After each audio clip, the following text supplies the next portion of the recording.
Hello, I want to welcome you to yet another discussion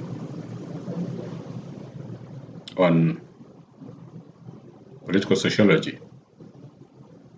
The focus of our discussion today will be on theories of power. The specific theory that we want to look at today is called elite theory of power. In this discussion, we want to focus on four key issues. Number one, the meaning of the theory. Number two, the key arguments of the theory. Number three, we want to look at the strategies that are being employed by elites to maintain the status quo. And then lastly, we will conclude our discussion by an examination of some of the weaknesses about the theory that have been pointed out by scholars. Welcome to the discussion. Elite theory of power is attributed to the works of various scholars. Among them is Pareto, an Italian sociologist. Others are Mills, Domhoff, and Ferguson.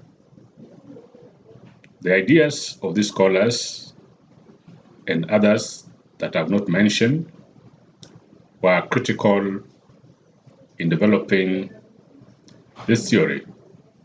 So we want to begin the discussion by understanding what is meant by elite in the perspectives of the founders of this theory. Pareto defines elite as a small group of people in each sphere of activity. And these people have succeeded and have also risen up to the highest position possible in their respective fields. This could be a business person, an artist, a writer, an academia, a politician, among others. So an individual in any sector that has succeeded so much to the point that they have reached the apex of that particular sector, that person can be regarded as elite. And why are they being described as a small number? They are small number because very few people in each sector make it to the highest position possible. And Pareto recognizes that elites can be of two types. There's one that he calls the governing elite, and then the other, the non-governing elite. A governing elite is the one that play some critical part in government. That is, they are part and parcel of government personnel architecture. They hold positions either through appointment, politically, or they have risen over the rank from the lower positions to the higher positions. Then the other, that we call a non-governing elite, basically comprised of individuals that are not in government, they are outside government, but they are connected to individuals within government. And as such, they have considerable influence over the actions of government agencies, government departments, through the connections that they have with those that are serving in government. So, when you talk about elite, you basically mean a group of people that are so much influential and that define the day-to-day activities in society. This theory has certain propositions or key arguments that they want us to understand what an elite is and how it can be used to understand the politics of the day. And therefore, these are some of the key arguments of the theory. One, the theory is the notion that societies are divided into two main groups. That is, the ruling and the ruled, and that the ruling are normally a small proportion of the population, and the rulers, rather the rule or the subjects, constitute the majority in any given population. So that, according to this theory, there are two sets of citizens, those that are ruled and those that are ruled. The ones that are ruled are the majority and the rulers are the minority. The theory also argues that this situation is inevitable. That is, the division in terms of the rule and the rulers, it is inevitable. That is, it is part and parcel of the society. And that even if one set of the rulers is overthrown, then it is going to be replaced by another set of the rulers. And this one will lead to what the theorists describe as circulation of elites. That is, the fact that one set of elite has been replaced does not now mean that the new rulers will constitute majority. They will still be a minority. That's why the notion of circulation of elites comes in. That is, one set of elites is merely replaced by another set of elites. The third proposition or argument of the theory is that elites possess remarkable level of intelligence, character, skill, and capacity that sets them apart from other members of society. In other words, according to this theory, not everybody is an elite because they do not possess special or unique characteristics that one needs to have to become an elite. And these are high level of intelligence, high level of character, high level of skill in any area, and also the capacity to undertake certain tasks or to influence certain behavior. Number 4 is that the theory contains that the ability of the elites to persist depends on their ability to remain united, influence important appointments in government, and also critical corporations in the private sector, such as financial institutions. In other words, sometimes elite can scatter and therefore go their way.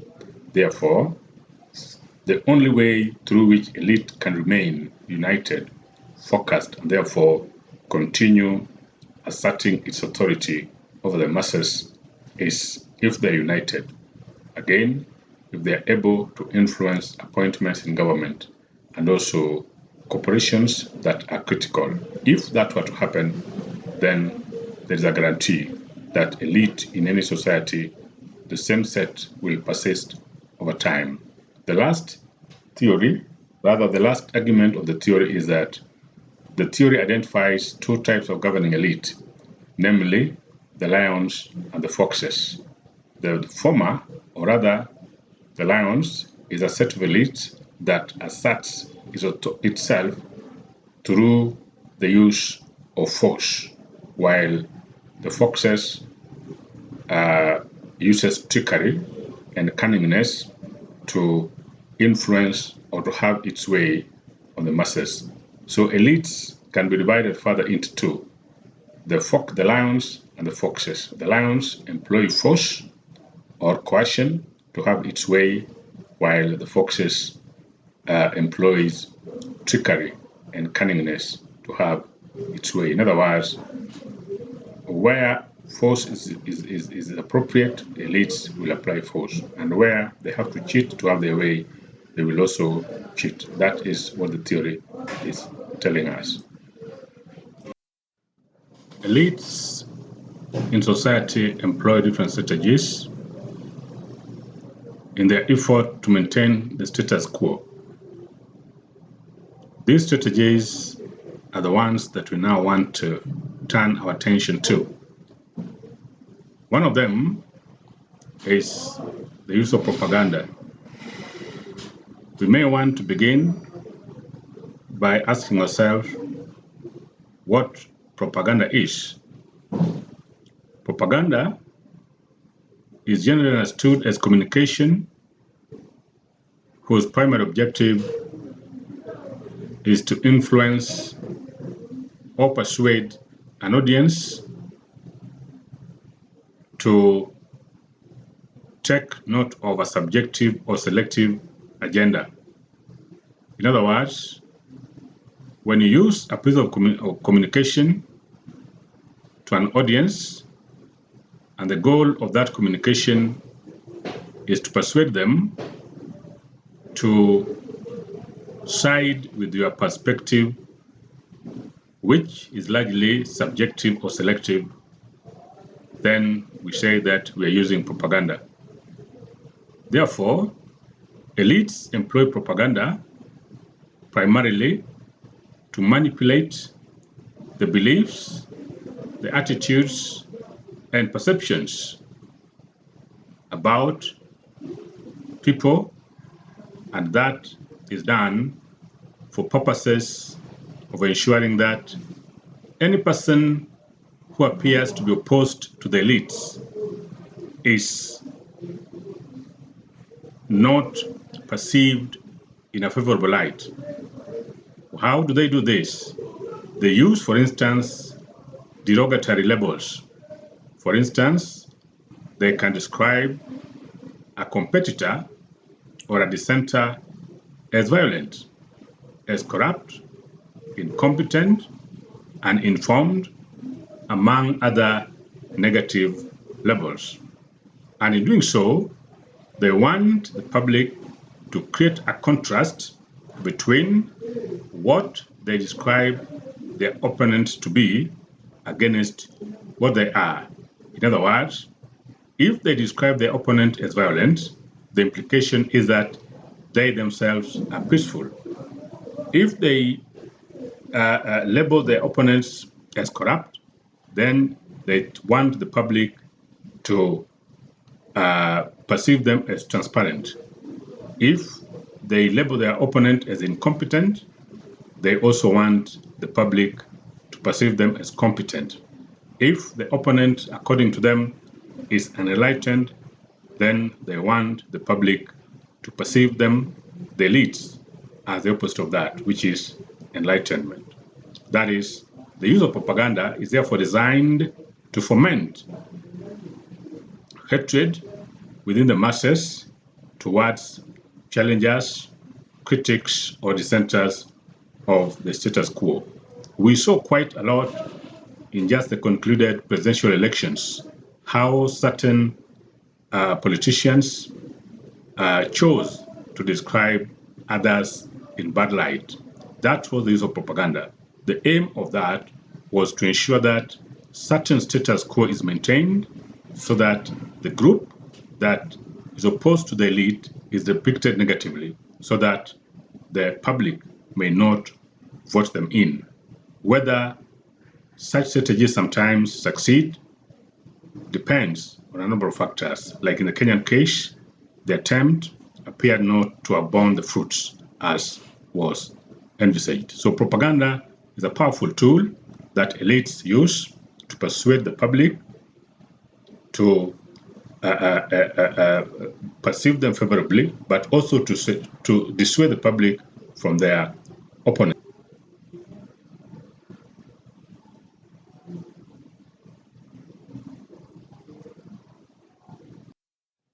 Another strategy that the elite employs to maintain themselves in power is through what we call force and or fraud.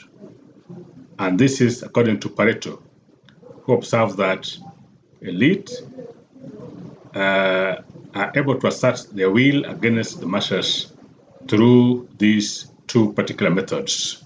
By fraud, we mean the use of trickery and cunningness, bribery, money laundering, as well as change of laws and constitutions that place roadblocks on their political path.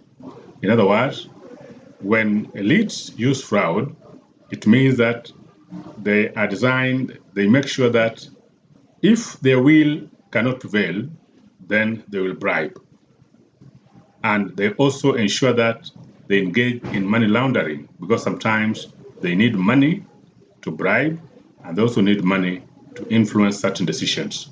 And sometimes, if they feel that certain laws, certain constitutional provisions do not favor them or is contemplating understanding that they need to vacate power, then they might embark on a change the constitution clarion call so that the constitution is changed and those sections that appear to block them or likely to remove them from power are changed so that it favors them.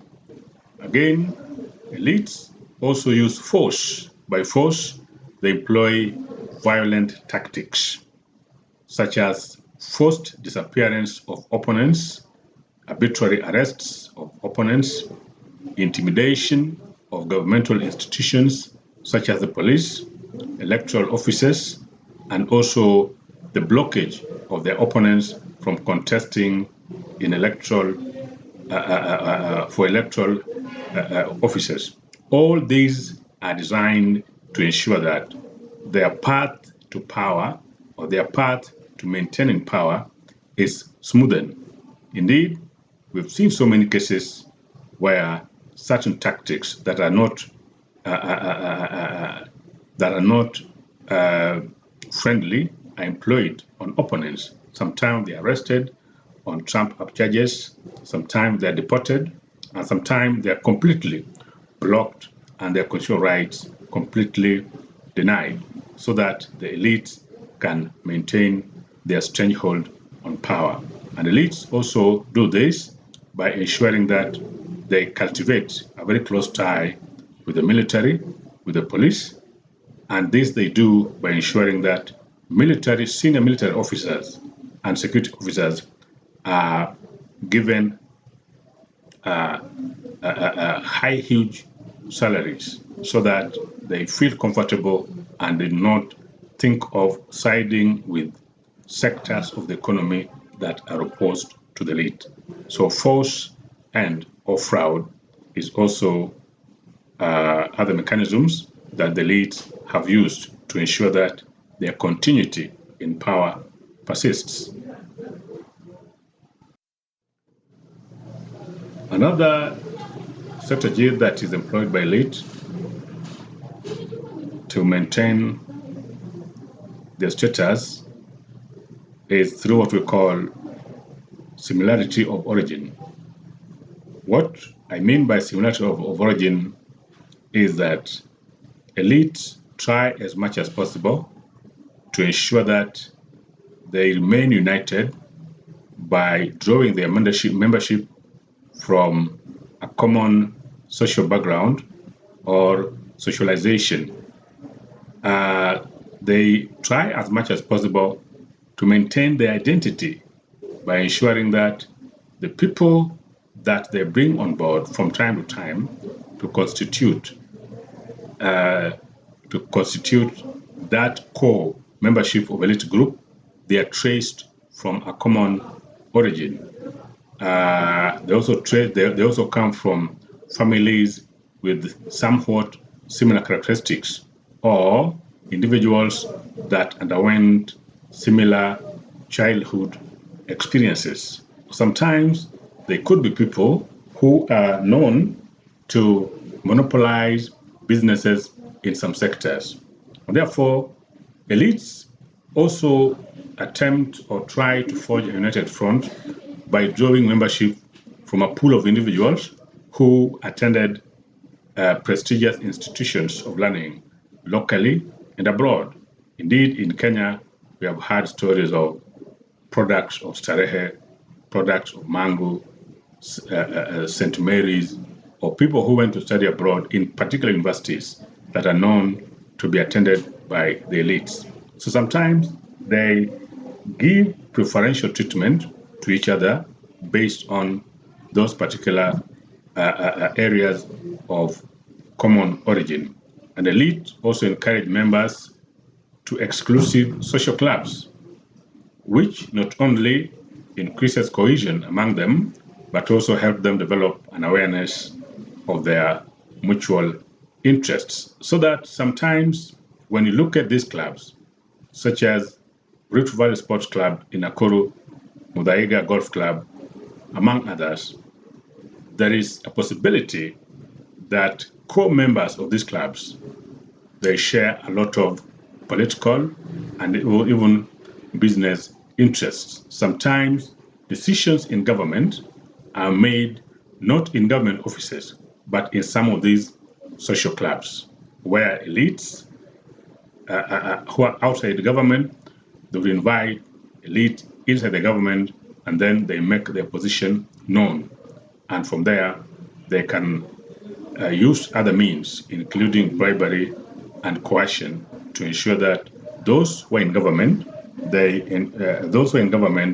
do as they want by making decisions that further their interests. So a commonality of origin is highly emphasized as an important strategy by elites to maintain a united front and therefore to maintain their status quo within the society's power matrix.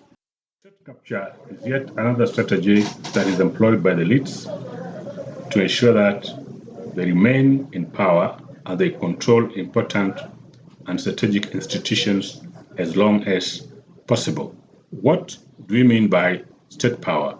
State power refers to the way laws and policies and government agencies are manipulated by government officials, state-backed companies, private companies, or individual companies.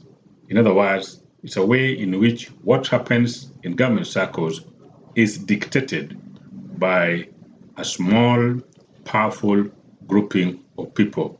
Elites, therefore, maintain their stranglehold on power by shaping laws, policies, and regulations of the state to their own advantage.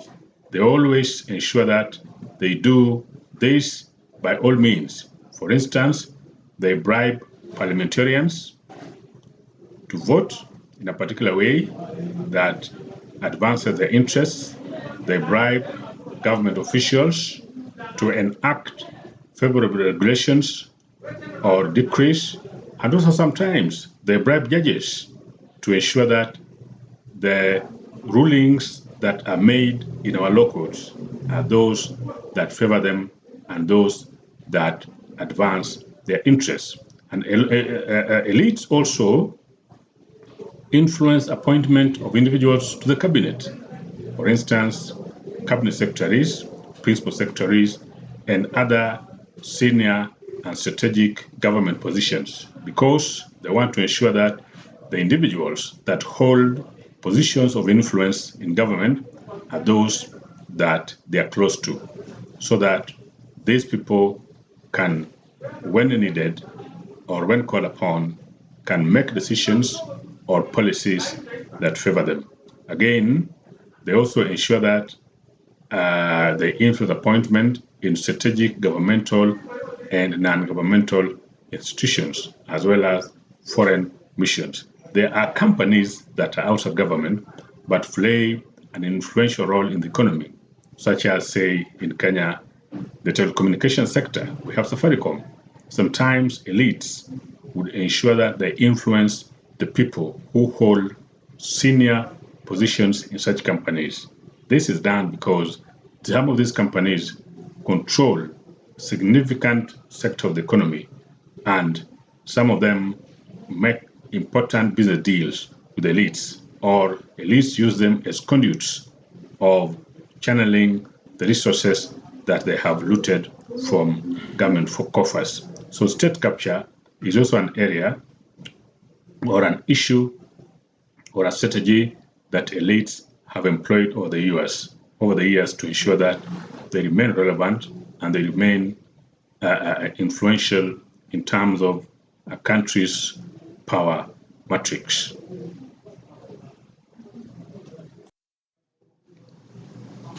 The first criticism that has been observed, or the weaknesses that has been spotted by critics of this theory, is that the theory is being accused of assuming that inequality is the only basis upon which a society needs to be analyzed. According to critics, there are certain other parameters that can be used to analyze society. And therefore, critics argue that all humans are capable of developing their faculties, and through this, they can occupy any position in public office. In other words, no one is born naturally capable. Otherwise, capability is a process of socialization, a process of training, and a process of experience. So that by this theory assertion that there is simply a group of people that are good in everything, and therefore that sets them apart from the rest, is, according to critics, misleading, because people can develop their capacities through experience, through education, through appropriate socialization, and through appropriate upbringing. And therefore, ability to lead is not merely inborn, but it's also a process of human development. So, no one, according to this theory, is inherently more able and wise than others, as being propagated by the theory. Human beings are equal, and depending on the level of exposure and the type of experiences that we have gone through our life, we are able to become better. So the differences that we see in people in terms of their abilities, according to this theory, is not natural, but one that is brought about by certain conditions that people experience at different stages of their lives. Elites in society employ different strategies in their effort to maintain the status quo. These strategies are the ones that we now want to turn our attention to. One of them is the use of propaganda. We may want to begin by asking ourselves what propaganda is. Propaganda is generally understood as communication whose primary objective is to influence or persuade an audience to take note of a subjective or selective agenda. In other words, when you use a piece of communication to an audience, and the goal of that communication is to persuade them to side with your perspective, which is largely subjective or selective, then we say that we are using propaganda. Therefore, elites employ propaganda primarily to manipulate the beliefs, the attitudes, and perceptions about people, and that is done for purposes of ensuring that any person who appears to be opposed to the elites is not perceived in a favorable light. How do they do this? They use, for instance, derogatory labels. For instance, they can describe a competitor or a dissenter as violent, as corrupt, incompetent, uninformed, among other negative labels. And in doing so, they want the public to create a contrast between what they describe their opponents to be against what they are. In other words, if they describe their opponent as violent, the implication is that they themselves are peaceful.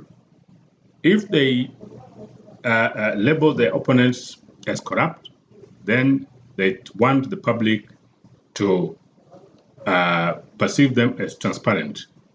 If they label their opponent as incompetent, they also want the public. This theory is accused of promoting totalitarianism in leadership, and it is believed that the key arguments of this theory appears to reject the contemporary values of mass political participation in the political process. And this is one thing that is at the heart of modern democratic principles. And therefore, the theory is faulted for its failure to recognize the importance of public opinion in the determination of government policies and programs. Indeed, as is with many democratic institutions, the role of citizens in governance and in the formulation of development programs is quite key. And a lot of countries, such as Kenya, have made public participation an important process in its governance. And it has also created specific provisions in its constitution that guarantees public participation. Indeed, quite a number of times, some individuals who feel that certain activities or programs of government have excluded public participation, they have gone to court, and some cases have been successful.